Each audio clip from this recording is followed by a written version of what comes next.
YouTube, how we doing, family? It's your boy, Yo, and this is another episode of Yo Hoops. I go through every NBA game every day. Today's Saturday, December 20th, and we have a 10-game NBA card. I'm going to walk you through my thoughts, let you know what sides I like, and stick around, because I have two highlighted plays for today. I do this every day for free, so please leave a like, subscribe to the channel, and let me know your favorite game in the comment section below. Without further ado, let me get into today's recap. Recapping yesterday, we cashed our highlighted play of the day. We took the Chicago Bulls plus 7 points in Cleveland against the Cleveland Cavaliers. I let you guys know yesterday that Donovan Mitchell has been dealing with an illness. We were able to beat the injury news, and the line dropped as low as Bulls plus 4 pregame. If you think Darius Garland and Jarrett Allen are getting an 8-point win over the Bulls at full strength, you got another thing coming. Cleveland's now just 4-13 against the spread at home, low-key becoming unbettable. Chicago easily won it outright. Final score was 136 to 125, Bulls. I'm now 14-9-1 on all highlighted plays in December. We've cashed our last 3 straight.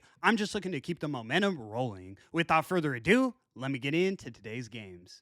In our first matchup, we have the Houston Rockets in Denver taking on the Denver Nuggets. Rockets are minus 120 on the money line, and the total is 237. We've had a lot of success betting with Denver recently, whether it was with the team or Joker himself, but I think tonight I'm getting back off the bandwagon. They've been impressive making do with the players they have, but I've been let you guys know I don't feel the same confidence I've had in years past without MPJ and Aaron Gordon. Jamal Murray is streaky. He might give you 30 or he might give you 10, but past that, Cameron Johnson, Spencer Jones, Bruce Brown, the rest of their lineup doesn't pack that same punch. We just saw this matchup 5 days ago on Monday. Denver did win it in overtime, which we were on, but it took 35 points from Jamal Murray and a 40-point triple-double from Jokic to even keep them in the mix. Both of those guys have to execute perfectly again, but I see Houston making the defensive adjustments to get the revenge win. I'm taking the Rockets on the money line as my first selection of the evening.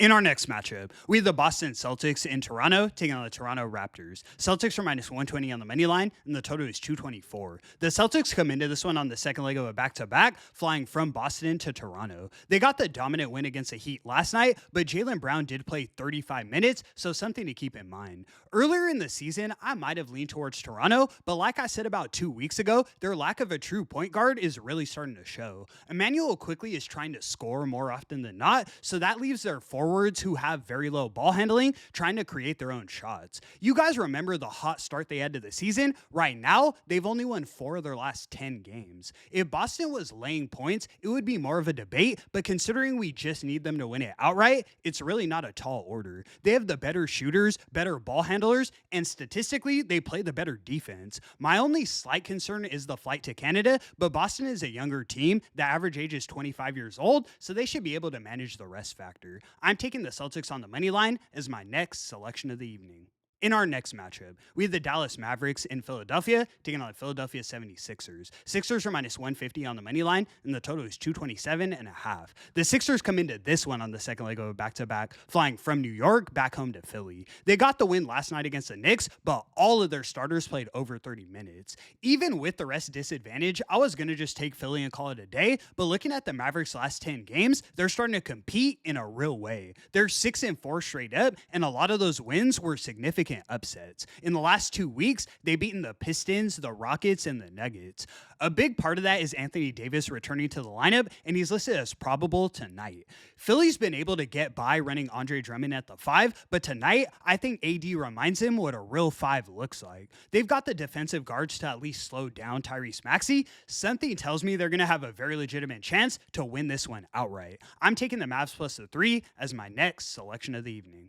In our next matchup, we have the Indiana Pacers in New Orleans taking on the New Orleans Pelicans. Pelicans are minus 140 on the money line, and the total is 235. The last time we bet with the Pelicans, they completed a 25-point comeback against the Rockets to cash our highlighted play. The last time we bet with the Pacers, they lose by 19 as 10-point favorites to the Wizards. I don't want to overreact, but I'd have to lean to New Orleans. Now, I wouldn't be surprised at all if the Pacers came out hooping like we saw in that last game against the Knicks, but rather than taking taking a side, I'm looking at a prop. One of my go-to guys that I'm bringing out of the vault, I'm taking Sadiq Bey to go over 11.5 points. His line is set at 12.5, but I'm pushing it down for around minus 130 odds. This guy's like the Michael Porter Jr. of bench players. He comes in and does one thing, shoots the ball. He gets up about 14 shots a game, and he's averaging 14.7 on the season. Where the injuries really hurt the Pacers is in their depth, so I see Sadiq coming in and cooking their bench. I'm gonna lock it in as my first highlighted selection of the evening. In our next matchup, we have the Charlotte Hornets in Detroit taking on the Detroit Pistons. Pistons are minus 510 on the money line, and the total is 232.5.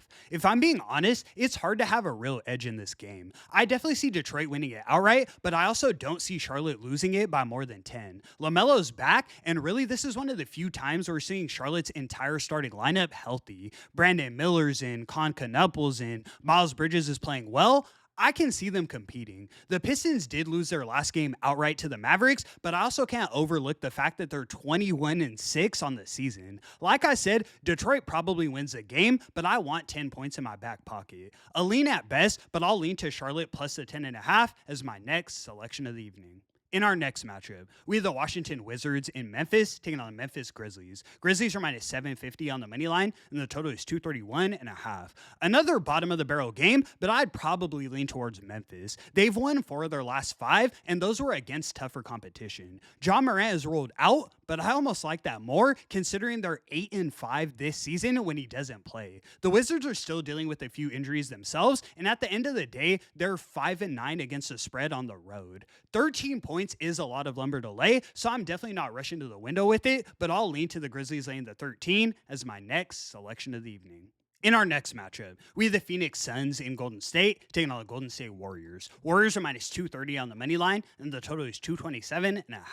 We saw this same matchup in Phoenix on Thursday, and the Suns won that one 99-98. They pulled off the impressive comeback in the second half, but tonight, I see the Warriors returning the favor. The only man out for the Dubs is Al Horford, but with Steph, Jimmy, and Draymond playing, I can't see them dropping 2 in a row against this Suns team. Yeah, Dylan Brooks has been impressive, but if you think he's going to outshine Steph in a revenge game in Golden State, you're tripping. Looking through the Suns' numbers, I actually don't understand how they're competing on a nightly basis, but the Cinderella run comes to a halt tonight. Definitely lock in Steph over 3.5 threes, and I'm taking the Warriors in the 6 as my second highlighted selection of the evening. In our next matchup, we have the Orlando Magic in Utah taking on Utah Jazz. Magic are minus 290 on the money line, and the total is 239. The Magic's injury report is pretty concerning coming into this one. Franz Wagner is still ruled out, Jalen Suggs is listed as doubtful, then Jonathan Isaac and Tristan Da Silva are both listed as questionable. For the Jazz, Lauri Markkanen is listed as doubtful, which is also a very concerning addition.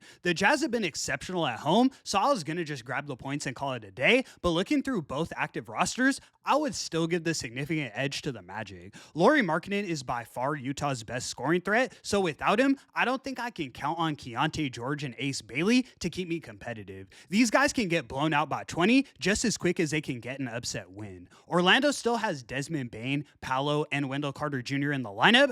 I do see it coming down to the wire, but the Magic probably win it by 8. I'm taking the Magic laying the 7.5 as my next selection of the evening.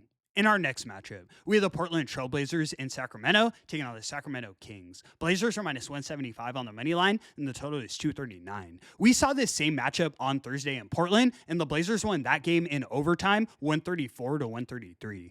I can also see this one being a competitive bout, but rather than taking a side, I'm looking at the total. Neither of these teams play at a fast pace. The Blazers average 118.8 points per game, while the Kings average just 111.7. That would set us around a 230 expected total, and while that last game was higher scoring, so I can see why the books would adjust, it went into overtime, so that definitely helped. On top of neither team playing at a fast pace, Portland leads the league in turnovers at 16 a game, so that's just more time off the clock. I'm taking the Blazers and Kings under 239 as my next selection of the evening. In our next matchup, we have the Los Angeles Lakers in LA taking on the LA Clippers. Lakers are minus 125 on the money line, and the total is 229. Let me walk you guys through the injury reports. For the Lakers, Austin Reeves, Gabe Vincent, and DA are all ruled out, while Rui Hachimura is listed as questionable. The Clippers have James Harden back in the lineup, so their only meaningful injury is Derrick Jones Jr. I can see why the line is so tight just based on injuries, but with how bad the Clippers have been, especially at home,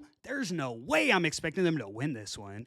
I'd lean to the Lakers on the money line, but rather than taking a side, I'm looking at a prop. I'm taking Luka Doncic to go over 35.5 points. For anyone else in the league, this line would be blasphemy, but not for the Don. He's averaging 35.2 on the season, and that's with all of his guys in. You can't expect LeBron to carry at 40 years old. With AR out, Luka's their only real option. And that's going to conclude today's video. Thank you so much for tuning in, guys. 14, 9, and 1 on all highlighted plays in December. We've cashed our last 3 in a row. Let's go get number 4 and 5 tonight. I'm losing my voice a little bit, so cut me some slack, but I'll be here every day per usual. I appreciate the support so much. I do this every day for free, so please leave a like and subscribe to the channel. It's your boy, Yo! And until the next one, I'm going to catch y'all. Peace.